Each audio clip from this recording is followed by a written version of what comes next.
ಕರ್ನಾಟಕ ರಾಜ್ಯ ಬಿಜೆಪಿ ರಾಜಕಾರಣದಲ್ಲಿ ಬಿಜೆಪಿಯ ನಾಯಕ ಎಂದಾಕ್ಷಣ ಎಲ್ಲರ ಮನಸ್ಸಿಗೂ ಬರುವ ಮೊದಲ ಹೆಸರು ಬಿಎಸ್ ಯಡಿಯೂರಪ್ಪನವರು. ಭಾರತದ ದಕ್ಷಿಣ ಭಾಗದಲ್ಲಿ ಬಿಜೆಪಿಯಲ್ಲಿ ಕಮಲ ಅರಳಿದ್ದು ಕರ್ನಾಟಕದಿಂದಲೇ ಅನ್ನುವುದು ಇತಿಹಾಸ. ಅದಕ್ಕೆ ಮುಖ್ಯ ಕಾರಣ ಯಡಿಯೂರಪ್ಪನವರು ಎನ್ನುವುದು ಎಲ್ಲರಿಗೂ ತಿಳಿದಿದೆ. ಯಡಿಯೂರಪ್ಪ ಅವರ ಹೋರಾಟದ ಬಗ್ಗೆ ತಿಳಿಯಬೇಕಾದರೆ ನಾವು 2004ರ ನಂತರದ ಚುನಾವಣೆಯ ವಿಚಾರಗಳ ಬಗ್ಗೆ ತಿಳಿಯಲೇಬೇಕು. ಸಾಕಷ್ಟು ಪಕ್ಷ ಸಂಘಟನೆ ಹೋರಾಟದ ಮೂಲಕ ಬಿಜೆಪಿ 2004ರ ಚುನಾವಣೆಯಲ್ಲಿ ಬರೋಬ್ಬರಿ 79 ಕ್ಷೇತ್ರಗಳಲ್ಲಿ ಜಯಗಳಿಸಿತ್ತು.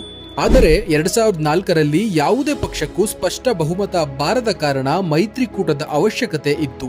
65 ಸೀಟ್ಗಳನ್ನು ಗೆದ್ದಿದ್ದ ಕಾಂಗ್ರೆಸ್ ಮತ್ತು 58 ಸೀಟ್ಗಳನ್ನು ಗೆದ್ದಿದ್ದ ಜೆಡಿಎಸ್ ಮತ್ತು 79 ಕ್ಷೇತ್ರಗಳಲ್ಲಿ ಗೆದ್ದಿದ್ದ ಬಿಜೆಪಿ, ಹಾಗೆ ಈ ಮೂರೂ ಪಕ್ಷಗಳು ಅಧಿಕಾರದ ಚುಕ್ಕಾಣಿ ಹಿಡಿಯಲು ಹಾತೊರೆಯುತ್ತಿದ್ದವು.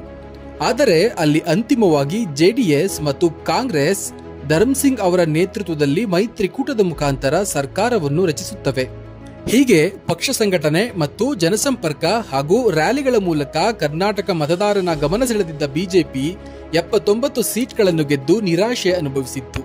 ಆದರೆ ಕೆಲವೊಮ್ಮೆ ನಾವು ಶ್ರಮದಿಂದ ಕೆಲಸವನ್ನು ನಿರ್ವಹಿಸಿದಾಗ ಕೆಲವೊಂದು ಬಾರಿ ಅಚಾನಕ್ಕಾಗಿ ಅದೃಷ್ಟವೆಂಬುದು ನಮ್ಮ ಕಡೆ ವಾಲುತ್ತದೆ ಎನ್ನುವುದಕ್ಕೆ ಇದೊಂದು ಸ್ಪಷ್ಟ ಉದಾಹರಣೆ.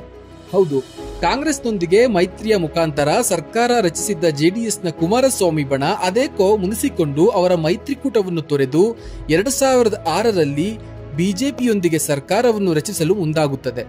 ಆಗ 2020 ಮಾದರಿಯ ಸರ್ಕಾರ ರಚನೆಗೆ ಉಭಯ ಪಕ್ಷಗಳು ಒಪ್ಪಿ ಆ ಮುಖಾಂತರ ಮೊದಲು ಕುಮಾರಸ್ವಾಮಿ ಅವರು ರಾಜ್ಯದಲ್ಲಿ ಪ್ರಪ್ರಥಮ ಬಾರಿ ಮುಖ್ಯಮಂತ್ರಿಯಾಗಿ ಆಯ್ಕೆಯಾಗುತ್ತಾರೆ. ಆದರೆ ಮುಖ್ಯಮಂತ್ರಿಯ ಬಲ, ಅದರ ಶಕ್ತಿಯನ್ನು ಅನುಭವಿಸಿದ್ದು ಮಾನ್ಯ ಕುಮಾರಸ್ವಾಮಿಯವರು. ಆದರೆ ಅವರ ಮಾತಿನಂತೆ ನಡೆದುಕೊಳ್ಳುವುದಿಲ್ಲ. ಆ ಕಾರಣ ಮತ್ತೆ ಬಿಜೆಪಿ ಜೆಡಿಎಸ್ಗೆ ನೀಡಿದ ಬೆಂಬಲವನ್ನು ಹಿಂತೆಗೆದುಕೊಂಡು 2006ರ ಸರ್ಕಾರ 2008ರಲ್ಲಿ ಕುಸಿದು ಬೀಳುತ್ತದೆ. ನಂತರ 2008ರಲ್ಲಿ 110 ಸೀಟುಗಳೊಂದಿಗೆ ಬಿಜೆಪಿ ಸ್ಪಷ್ಟ ಬಹುಮತದೊಂದಿಗೆ ಯಡಿಯೂರಪ್ಪ ಅವರ ನೇತೃತ್ವದಲ್ಲಿ ಸರ್ಕಾರವನ್ನು ರಚಿಸುತ್ತದೆ.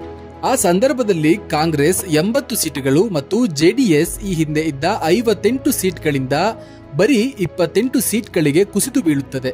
ಇದರಲ್ಲಿ ರಾಜಕಾರಣಿಗಳು ಅರ್ಥ ಮಾಡಿಕೊಳ್ಳಬೇಕಾದ ಪಾಠವೆಂದರೆ, ರಾಜಕಾರಣದಲ್ಲಿ ಅಧಿಕಾರಕ್ಕೋಸ್ಕರ ಸುಳ್ಳು, ಮೋಸ ನಡೆದಿದ್ದೇ ಆದರೆ ಮತದಾರ ಮಹಾಪ್ರಭು ಯಾವ ರೀತಿ ಪಾಠ ಕಲಿಸುತ್ತಾನೆ ಎನ್ನುವುದಕ್ಕೆ ಜೆಡಿಎಸ್ ಪಕ್ಷದ ಅಂದಿನ ಸ್ಥಿತಿ ಒಂದು ಸ್ಪಷ್ಟ ಉದಾಹರಣೆ.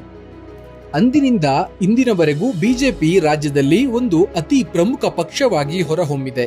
ಇಷ್ಟೆಲ್ಲ ಸಾಧ್ಯವಾಗಿದ್ದು ಒಬ್ಬ ಜನಪ್ರಿಯ ನಾಯಕ ಮತ್ತು ಅವನು ತೆಗೆದುಕೊಂಡ ನಿರ್ಧಾರಗಳು ಮತ್ತು ಅವರು ಪಕ್ಷ ಸಂಘಟಿಸಿದ ರೀತಿ. ಆದರೆ ಇತ್ತೀಚೆಗೆ ಕರ್ನಾಟಕ ಬಿಜೆಪಿಯಲ್ಲಿ ಅಂತಹ ನಾಯಕರು ಯಾರಾದರೂ ಇದ್ದಾರೆಯೇ ಎಂದು ಹುಡುಕಿ ನೋಡಿದರೆ ಅಂತ ನಾಯಕ ನಮ್ಮ ಕಣ್ಣಿಗೆ ಬೀಳುವುದು ಸ್ವಲ್ಪ ಕಷ್ಟವೇ ಸರಿ. ನಾಯಕನೆಂದರೆ ಪಕ್ಷ ಗೆದ್ದಾಗ ಅಥವಾ ಗೆದ್ದಾದ ಮೇಲೆ ಮುಖ್ಯಮಂತ್ರಿ ಗಾದೆಯನ್ನು ಹಿಡಿದು ಆದೇಶ ಮಾಡುವುದಂತೂ ಅಲ್ಲ.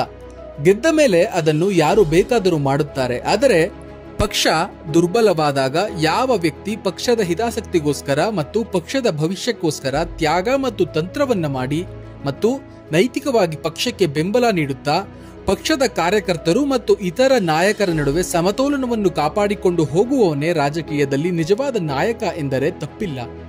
ಆಗ ಯಡಿಯೂರಪ್ಪ ಅವರು ಮಾಡಿದ್ದು ಅದೇ. ಆದರೆ ಇತ್ತೀಚಿನ ದಿನಗಳಲ್ಲಿ ಕರ್ನಾಟಕ ರಾಜ್ಯ ಬಿಜೆಪಿಯಲ್ಲಿ ನಾಯಕನ ಕೊರತೆ ಹೆಚ್ಚಾಗಿ ಕಾಡುತ್ತಿದೆ. ಉದಾಹರಣೆಗೆ ಈ ಹಿಂದೆ ಇದ್ದ ಅನಂತ್ ಕುಮಾರ್ ಅವರು 6 ಬಾರಿ ಲೋಕಸಭಾ ಚುನಾವಣೆಯಲ್ಲಿ ಗೆದ್ದು ಇತಿಹಾಸ ನಿರ್ಮಿಸಿದ್ದರು. ಅವರು ಇದ್ದ ಕಾಲದಲ್ಲಿ ರಾಜ್ಯ ಬಿಜೆಪಿಯಲ್ಲಿ ನಾಯಕರ ನಡುವೆ ಒಂದು ಸಣ್ಣ ಸಂಘರ್ಷ ಅಥವಾ ಮುನಿಸು ಉಂಟಾದರೂ ಅದು ಹೊಗೆಯಾಡುವ ಮುಂಚೆಯೇ ಅದನ್ನು ಬಗೆಹರಿಸುತ್ತಿದ್ದರು. ಆದರೆ ಇತ್ತೀಚಿನ ದಿನಗಳಲ್ಲಿ ಅಂತಹ ನಾಯಕರ ಕೊರತೆ ಇದೆ. ಎಲ್ಲಿ ನೋಡಿದರೂ ಬಣಗಳೇ ಕಾಣುತ್ತಿವೆ. ಇಷ್ಟೆಲ್ಲ ಮುಂದುವರಿಯುತ್ತಿದ್ದರೂ ಕರ್ನಾಟಕದ ಬಿಜೆಪಿಯಲ್ಲಿ, ಅದರಲ್ಲೂ ಸಕ್ರಿಯ ರಾಜಕಾರಣ ಮಾಡುತ್ತಿರುವ ರಾಜಕಾರಣಿಗಳು ಇವರೇ ನಮ್ಮ ನಾಯಕ ಎಂದು ಸ್ಪಷ್ಟವಾಗಿ ಯಾರನ್ನೂ ಒಪ್ಪುತ್ತಿಲ್ಲ. ಅದಕ್ಕೆ ಕಾರಣ ಕುಟುಂಬ ರಾಜಕಾರಣ ಎಂಬ ಮಾತು ಕೇಳಿಬರುತ್ತಿದೆ. ಹಿಂದೆ ಯಡಿಯೂರಪ್ಪ ಅವರು ರಾಜ್ಯಾಧ್ಯಕ್ಷರಾಗಿದ್ದರು. ನಂತರ ಅವರ ಮಗ BY ವಿಜಯೇಂದ್ರ ಅವರು ರಾಜ್ಯಾಧ್ಯಕ್ಷ ಸ್ಥಾನವನ್ನು ಅಲಂಕರಿಸಿದ್ದರು. ಆದರೆ ಇದು ಬೇರೆ ನಾಯಕರ ಮುಸುಕಿನ ಗುದ್ದಾಟಕ್ಕೆ ಕಾರಣವಾಗಿತ್ತು. ನಂತರ ಅದು ಬಹಿರಂಗವಾಯಿತು ಅಷ್ಟೇ. ಈ ತರಹದ ವಿಚಾರಗಳು ಮಾಮೂಲಿ ಎಂದು ಹೇಳಬಹುದು. ಇವೆಲ್ಲವನ್ನು ಸಂಭಾಳಿಸಿ ಎಲ್ಲರನ್ನೂ ಜೊತೆಗೆ ಕರೆದುಕೊಂಡು ಹೋಗಬೇಕಿರುವ ಜವಾಬ್ದಾರಿ ರಾಜ್ಯಾಧ್ಯಕ್ಷನ ಮೇಲಿದೆ. ಅದೇ ರೀತಿ ಪಕ್ಷದ ರಾಷ್ಟ್ರೀಯ ಮುಖಂಡರು ನೇಮಿಸಿದ ರಾಜ್ಯಾಧ್ಯಕ್ಷರನ್ನು ಗೌರವದಿಂದ ಕಾಣಬೇಕಾದ ಅನಿವಾರ್ಯತೆ ಎಲ್ಲ ನಾಯಕರಲ್ಲೂ ಸಹ ಇದೆ. ಆದರೆ ಈ ಅನಿವಾರ್ಯತೆ ಬೇರೆ ಯಾವ ನಾಯಕರಿಂದ ಕಂಡು ಬರುತ್ತಿಲ್ಲ. ಅದೇ ಕಾರಣದಿಂದ ಬಿಜೆಪಿ ಸದ್ಯ ಒಡೆದ ಮನೆಯಾಗಿ ಕಂಡುಬರುತ್ತಿದೆ. ಇಲ್ಲಿ ಒಂದು ಗಮನಿಸಬೇಕಾದ ಅಂಶವೆಂದರೆ, ಒಬ್ಬ ನಾಯಕ ಎಂದರೆ ಅವನಿಗೆ ನಾಯಕ ಪಟ್ಟ ನೀಡಿದ ಮೇಲೆ ಬರುವ ಯೋಚನೆ ಹೋರಾಟ ಅಲ್ಲವೇ ಅಲ್ಲ, ಅದು ಅವನ ಹುಟ್ಟು ಗುಣವಾಗಿರುತ್ತದೆ. ಅವನಿಗೆ ಯಾವುದೇ ಜವಾಬ್ದಾರಿ ನೀಡಿದರೂ ಅವನು ಅದನ್ನು ನಾಯಕನಂತೆ ನಿರ್ವಹಿಸುತ್ತಾನೆ. ನಂತರ ಅವನು ನಾಯಕ ಎಂಬ ಪಟ್ಟವನ್ನು ತೆಗೆದುಕೊಳ್ಳುತ್ತಾನೆ ಅಷ್ಟೇ.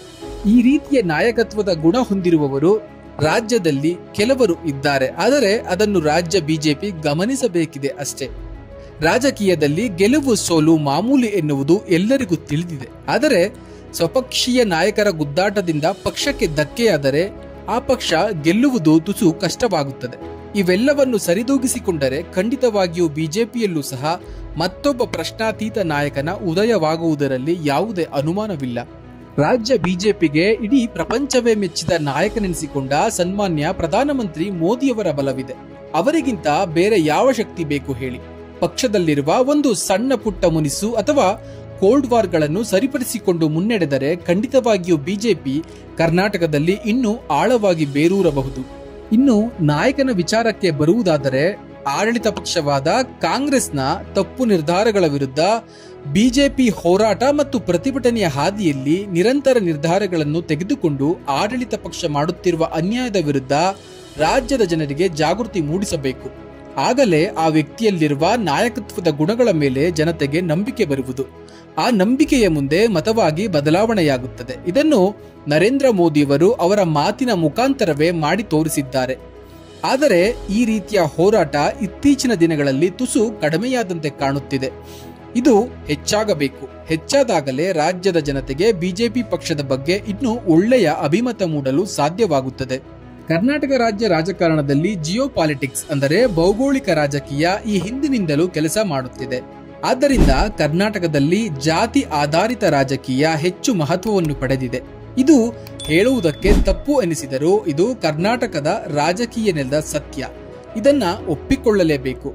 ಈ ಕಾರಣದಿಂದಲೇ ಕರ್ನಾಟಕದಲ್ಲಿ ಒಬ್ಬ ಉತ್ತಮ ನಾಯಕನ ಆಯ್ಕೆಯಲ್ಲಿ ಭಾರತೀಯ ಜನತಾ ಪಕ್ಷ ತುಸು ಕನ್ಫ್ಯೂಸ್ ಆಗಿರಬಹುದು ಎಂದರೆ ತಪ್ಪಿಲ್ಲ. ಆದರೆ ರಾಜಕೀಯದಲ್ಲಿ ಶಕ್ತಿಗೂ ಮೀರಿದ ಆಯುಧವೆಂದರೆ ಅದು ತಂತ್ರ. ಈ ತಂತ್ರದ ಮೂಲಕ ರಾಜಕೀಯದಲ್ಲಿ ಏನು ಬೇಕಾದರೂ ಸಾಧಿಸಬಹುದು. ಅದನ್ನ ಮನದಲ್ಲಿಟ್ಟುಕೊಂಡು ಕೇಂದ್ರ ಬಿಜೆಪಿ ಘಟಕ ಮತ್ತು ರಾಜ್ಯ ಬಿಜೆಪಿ ಘಟಕ ಯೋಚಿಸಿದರೆ ರಾಜ್ಯದಲ್ಲಿ ಹೊಸ ನಾಯಕನ ಉಗಮವಾಗುವುದರಲ್ಲಿ ಯಾವುದೇ ಅನುಮಾನವಿಲ್ಲ. ಒಟ್ಟಿನಲ್ಲಿ ಯಾವುದೇ ಕ್ಷೇತ್ರದಲ್ಲಿ ನಾಯಕನ ಪ್ರಾಮುಖ್ಯತೆ ಮತ್ತು ಜವಾಬ್ದಾರಿ ಹೆಚ್ಚಿರುತ್ತದೆ. ಅದನ್ನು ಅರಿತುಕೊಂಡು ರಾಜ್ಯ ಬಿಜೆಪಿ ಮುನ್ನಡೆಯಬೇಕಿದೆ. ಹೀಗೆ ಮುನ್ನಡೆದಿದ್ದೇ ಆದರೆ ರಾಜ್ಯ ಬಿಜೆಪಿ ಮುಂದಿನ ದಿನಮಾನಗಳಲ್ಲಿ ಅಧಿಕಾರಕ್ಕೆ ಬರುವುದಂತೂ ನಿಶ್ಚಿತ. ಇದಾಗಿತ್ತು ಈ ಹೊತ್ತಿನ ಸುದ್ದಿ. ನಿರಂತರ ಸುದ್ದಿಗಾಗಿ ನೋಡ್ತಾ ಇರಿ ಇನ್ಸೈಟ್ ಮೀಡಿಯಾ ರಶ್. ನಮಸ್ಕಾರ.